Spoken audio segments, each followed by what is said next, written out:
Cinema industry వైపు వెళ్ళాలనుకుంటున్నారా? మీకు మేమున్నాం. వెంటనే కాల్ చేయండి. లెర్నింగ్ డిసెబిలిటీస్ అనే ఒక చాలా ముఖ్యమైనటువంటి అంశం. ఎందుకంటే ఈ రోజుల్లో ఉండే కాంపిటేటివ్ వరల్డ్‌లో పిల్లలు బాగా చదువుకోవాలి. చదువుకొని బాగా అభివృద్ధి చెందాలి. పిల్లలు మంచిగా ఒక క్వాలిఫికేషన్ రావాలి.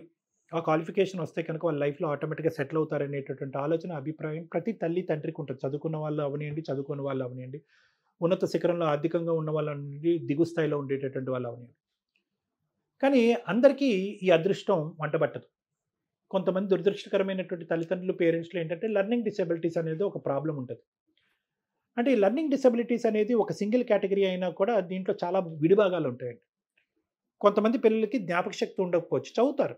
కానీ జ్ఞాపక శక్తి ఉండదు. చాలా కష్టపడతారు. జ్ఞాపక శక్తి ఉండదు. మళ్ళీ అక్కడికెళ్ళి గుర్తుపెట్టుకుని ఎగ్జామ్స్‌లో రాయలేరు. లేదంటే టీచర్ అడిగితే రాయలేరు. లేదంటే మీరు ఇంట్లోనే ఒక పరీక్ష కండక్ట్ చేస్తే రేపటి రోజు చేయాలి. రెండోది అటెన్షన్ అండ్ కాన్సంట్రేషన్. అంటే ఈ పిల్లలకి తెలివితేటలు ఉంటాయండి. అన్ని విషయాలు గొప్ప గొప్పగా మాట్లాడుతూ ఉంటారు. అన్ని జ్ఞాపక శక్తి బావుంటది. అది ఇది అలా ఉంటది. కానీ పుస్తకాల దగ్గర కూర్చునేటప్పటికి ఒకటికి 10 సార్లు రాయరా, రాయరా, చదవరా, చదవరా అని చెప్తూనే ఉండాలి. మనం పక్క లేకపోతే ఆ ప్రక్రియ జరగదు. 5, 6 తరగతి చదివేటటువంటి పిల్లలు కూడా. మధ్య మధ్యలో లెగుస్తూ ఉంటారు. నీళ్ళకని లెగుస్తూ ఉంటారు. తిండికని లెగుస్తూ ఉంటారు. టీవీకని లెగుస్తూ ఉంటారు. ఇంట్లో వంటగదిలో ఎవరో మాట్లాడుతున్నారు అని అంటారు. అంటే వాళ్ళు ఫోకస్ అంటే చదవటానికైతే కూర్చుంటారు. కాసేపే కూర్చుంటారు. ఆ కూర్చున్న కాసేపు వాళ్ళ బ్రెయిన్ ఇటు, అటు, అటు, ఇటు తిరుగుతూ ఉంటది. అవకాశం దొరికితే అక్కడి నుంచి లేసి వెళ్ళిపోతూ ఉంటారు. మళ్ళీ వీళ్ళు చాలా తెలివైనటువంటి పిల్లలు కూడా. అంటే అందరూ అనట్లేదు. చాలా వరకు. వీళ్ళని ఏడీహెచ్‌డీ చిల్డ్రన్ అంటారు. అటెన్షన్ డెఫిసిట్ డిసార్డర్ చిల్డ్రన్ అంటూ ఉంటారు. అంటే అటెన్షన్ అంటే దృష్టి కేంద్రీకరణ లోపం ఉండేటటువంటి పిల్లలన్నమాట. ఎందుకు తెలివైన పిల్లలు అంటున్నారు డాక్టర్ గారు అంటే కనుక మిగతా అంశాలన్నిటిలో కూడా వీళ్ళు విశ్లేషణ శక్తి, జ్ఞాపక శక్తి, ఆలోచన శక్తి చాలా బావుంటది. ఆ రోజు అక్కడికెళ్ళాం గుర్తుందంటే కనుక మీకంటే ముందే మొత్తం లిస్ట్ చెప్తారు వాళ్ళు. రకరకాల పేర్లు చెప్తూ ఉంటారు. ఇతరత్ర చాలా అంశాల్లో యూట్యూబ్‌లోని ఇక్కడ అక్కడ చూసేటటువంటి నాలెడ్జ్ బాగా గుర్తుపెట్టుకుంటూ ఉంటారు. చెప్తూ ఉంటారు వీళ్ళు. సో, కాబట్టి ఇది అటెన్షన్ అండ్ కాన్సంట్రేషన్. మూడో అంశం ఏంటంటే చదవలేనటువంటి పిల్లలు. అంటే వాళ్ళకి మిగతా అన్ని తెలివితేటలు ఉన్నా కూడా కేవలం ఆ లెటర్‌ని ఐడెంటిఫై చేయటం గాని, ఒకప్పుడు లెటర్స్‌ని అన్నీ ఐడెంటిఫై చేసినా ఆ వర్డ్ ఫార్మేషన్ అనేది రాదు. ఒకప్పుడు వర్డ్ ఫార్మ్ చేసినా సెంటెన్స్ చదవలేరు. ఒకప్పుడు సెంటెన్స్ చదివినా కూడా అర్థం చేసుకోలేనటువంటి ఒక గ్రూప్ ఆఫ్ పిల్లలుంటారు. దాంట్లో ఉన్న మీనింగ్ వాళ్ళు బయటికి చెప్పలేరు. ఇది రీడింగ్ డిసెబిలిటీ అంటూ ఉంటారు. రీడింగ్ డిస్లెక్సియా అంటారు. ఇంకోటి రైటింగ్ డిస్లెక్సియా. వీళ్ళు చదవగలరు, అర్థం చేసుకోగలరు. కానీ వాళ్ళు చదివి అర్థం చేసుకునేటటువంటిది పెన్ను పేపర్ మీద రాయలేరు. ఆ లెటర్ రాయలేరు, వర్డ్ రాయలేరు. ఒకప్పుడు వర్డ్, లెటర్ రాసినా కూడా సెంటెన్స్ ఫార్మ్ చేయలేరు. వాళ్ళు అర్థం చేసుకొని చదివినటువంటిది పేపర్ మీద రిప్రజెంట్ చేయలేదు. దీన్ని రైటింగ్ డిస్లెక్సియా అంటూ ఉంటారు. ఇంకొంతమంది పిల్లలుంటారు. అంటే ఇది ఓవరాల్‌గా మొత్తం అన్ని సమస్యలని కలగలుపుగా చూసేటటువంటి ఒక సమస్య ఏది ఉందంటే కనుక intellectual mental retardation IQ. Intellectually deficient అంటాం. ఈ రోజుల్లో మెంటల్ రిటార్డేషన్ అని కూడా అనట్లేదు. ఎందుకంటే అది సామాజికంగా అందరికీ అర్థమయ్యేటటువంటిది. అది స్టిగ్మాతో కూడినటువంటి పదం కాదు.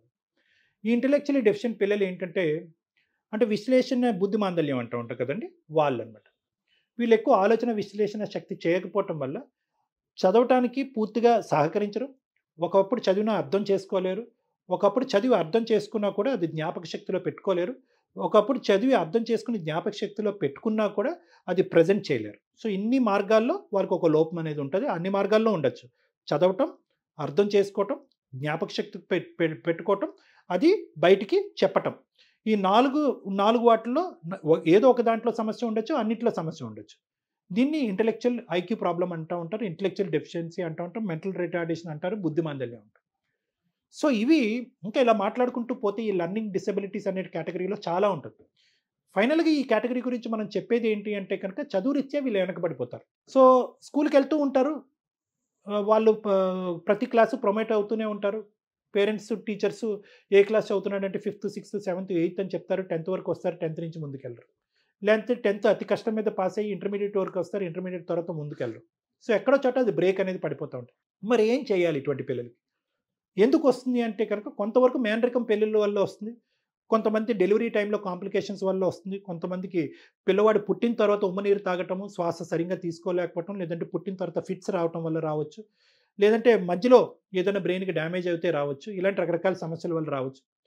కానీ ఎందుకొస్తుంది అనే కారణం కంటే ఏం చేయాలి అనేటటువంటిది చాలా ముఖ్యమైనటువంటి అంశం. ఎప్పుడైతే కనుక స్కూల్ వాళ్ళు మీకు చెప్పినా చెప్పకపోయినా మీ విశ్లేషణ శక్తి మీరు వాడటానికి ప్రయత్నం చేయండి. అసలు ఎందుకు ఈ ప్రాబ్లమ్ వస్తుంది? ఎక్కడొస్తుంది ఈ ప్రాబ్లమ్?